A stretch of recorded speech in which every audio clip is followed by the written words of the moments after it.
धन्यवाद धन्यवाद सभापति महोदय। आज आपने बजट पे बोलने का अवसर प्रदान किया। पक्ष और विपक्ष दोनों ने बजट को लेके काफ़ी चर्चा हुई। देश का जब बजट आता है तो देश का युवा एक आस लगा के बैठता है कि इस बार कुछ अच्छा होगा। देश का गरीब, देश का आदिवासी, देश का एससी ये आस लगा के बैठता है कि कुछ अच्छा होगा। हमारे राजस्थान की बात करें, राजस्थान में डंका बजा रहे थे कि डबल इंजन की सरकार है, सब कुछ हो जाएगा। लेकिन केंद्र का बजट देखा, राज्य का बजट देखा, कुछ नहीं हुआ। और पूरा देश का एसटी, एससी, आदिवासी समुदाय हो, युवा हो, सब ये लग रहा है कि ये डबल इंजन की सरकार की दावा करने वाली इस बार का जो बजट है वो कहीं न कहीं सिर्फ बिहार का, कहीं न कहीं आंध्र प्रदेश का और सरकार बचाने का बजट साबित हुआ है। और कहीं न कहीं ये जुमलेबाज का जो बजट आया है इस बार, देश की जनता देख रही है। मैं उस लोकसभा क्षेत्र से आता हूं, बांसवाड़ा। मैं बांसवाड़ा डूंगरपुर की जनता को धन्यवाद देना चाहता हूं जिन्होंने मुझे चुन के भेजा। वहां पर हमारे प्रधानमंत्री जी ने कहा था कि जिसकी कोई पहचान नहीं है, जिसका कोई नाम नहीं है, जिसका कोई रिकॉर्ड नहीं है, ऐसे व्यक्ति को जिता के क्या करोगे। लेकिन बांसवाड़ा डूंगरपुर की जनता ने ठान लिया था कि लोकतंत्र है, राजतंत्र नहीं। और ये राजतंत्र तय करने का किसी को ठेका नहीं है, लोकतंत्र है। जनता ने ठान लिया था कि इस बार राजकुमार रोज जाएगा। मैं आपके माध्यम से, पूरे सदन के माध्यम से मेरी जनता को धन्यवाद देना चाहूंगा। मोदी जी ने कहा था वहां के बड़े बुजुर्गों को कि घर घर जाके राम राम बोल देना और चुनाव जिताना। वहां के बड़े बुजुर्गों ने ठान लिया और कह दिया था, और मेरे माध्यम से और आपके माध्यम से संदेश पहुंचाया है उन तक। मुझे कहा था मोदी जी को कह देना कि देश के आदिवासियों को उजाड़ने का काम पिछले 10 सालों में हुआ है।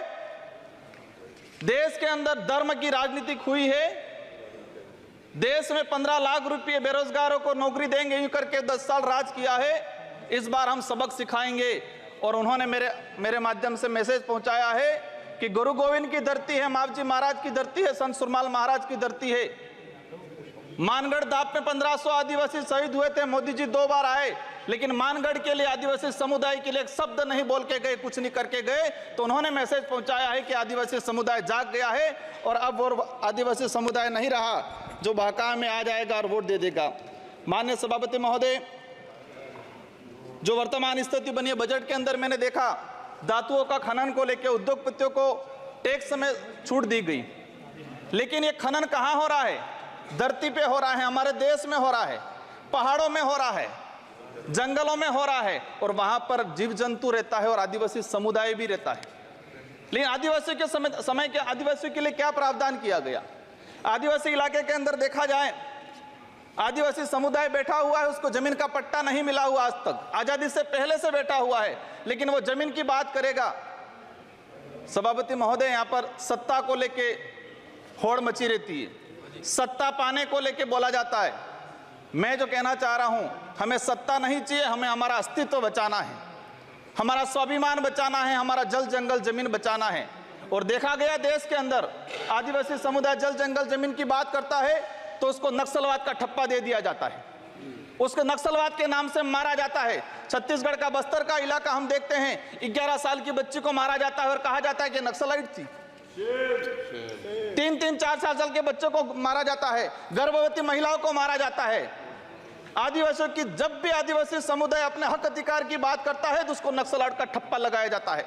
सभापति महोदय, आदिवासी समुदाय को या एससी समुदाय को फ्री की योजना, हम कहते हैं हमें फ्री की योजना मत दो, हमें हमारा हक दो, जल जंगल जमीन का मालिकाना हक दो। और संविधान के अंदर शेड्यूल 5 के अंदर, शेड्यूल 6 के अंदर जो रिजर्वेशन पॉलिसी लागू की है उसको धरातल पे लागू किया जाए। माननीय सभापति महोदय, मैंने देखा है भाजपा अलग अलग राज्यों में अलग अलग चीज कहते हैं, कई जगह कहती है बीफ खाओ, कई जगह मत खाओ। हमारे आदिवासी समुदाय को लेकर एक धर्म कोड की लंबे समय से मांग चल रही है कि आदिवासी समुदाय को अलग से धर्म कोड दिया जाए। आजादी से पहले 1871 से लगा के 1951 तक अलग जनगणना हुई है। आज आदिवासी समुदाय कोई ईसाई धर्म अपना रहा है, कोई हिंदू धर्म अपना रहा है, अलग अलग जगह बटा हुआ है। आदिवासियों की आइडेंटिटी, उनकी पहचान खत्म हो रही है। आदिवासी समुदाय अपनी पहचान बचाने को लिए लड़ रहा है और लंबे समय से कह रहा है कि आदिवासियों की अलग से जनगणना कॉलम होना चाहिए, धर्म कोड होना चाहिए। झारखंड के अंदर 11 नवंबर 2020 को झारखंड विधानसभा में प्रस्ताव पास हुआ अलग से आदिवासी धर्म कॉलम को लेके।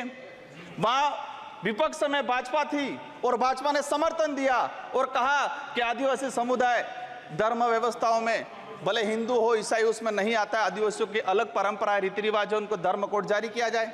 लेकिन राजस्थान में अलग तरीके से माहौल बनाया जाता है। हम कहते हैं हमें किसी धर्म में नहीं रहना है, हमको आदिवासी हैं, आदिवासी रहने दिया जाए। माननीय सभापति महोदय, लंबे समय से देखा गया है, कहते हैं वनवासी, कोई कहता है कुछ और।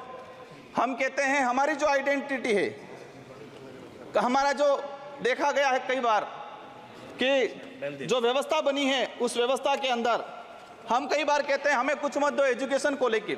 नई शिक्षा नीति, मुझे लग रहा है अभी घंटी बजने वाली है, मैं 2 मिनट में मेरा समाप्त करूंगा। नई शिक्षा नीति के तहत यह प्रावधान किया गया है कि 6 साल का बच्चा होगा, इसके बाद उसको पहली क्लास में एडमिशन दिया जाएगा। माननीय सभापति महोदय, मैं कहना चाह रहा हूं निजीकरण को बढ़ावा देने का तरीका है ताकि प्राइवेट संस्थाएं खत्म हो, सरकारी संस्थाएं खत्म हो, प्राइवेटकरण हो, ये कहा गया है। मैं अंत में एक ही चीज कहना चाहूंगा, मेरी लोग माननीय सदस्य प्रधान बरुआ जी,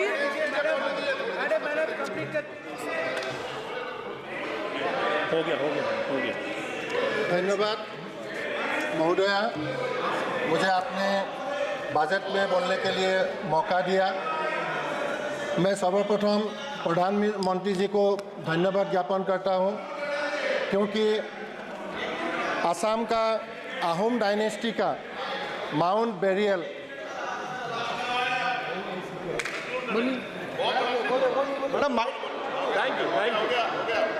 मैडम, मेरे लोकसभा क्षेत्र के अंदर गुजरात और राजस्थान का बॉर्डर है, वहां पर माही और कड़ना बना है।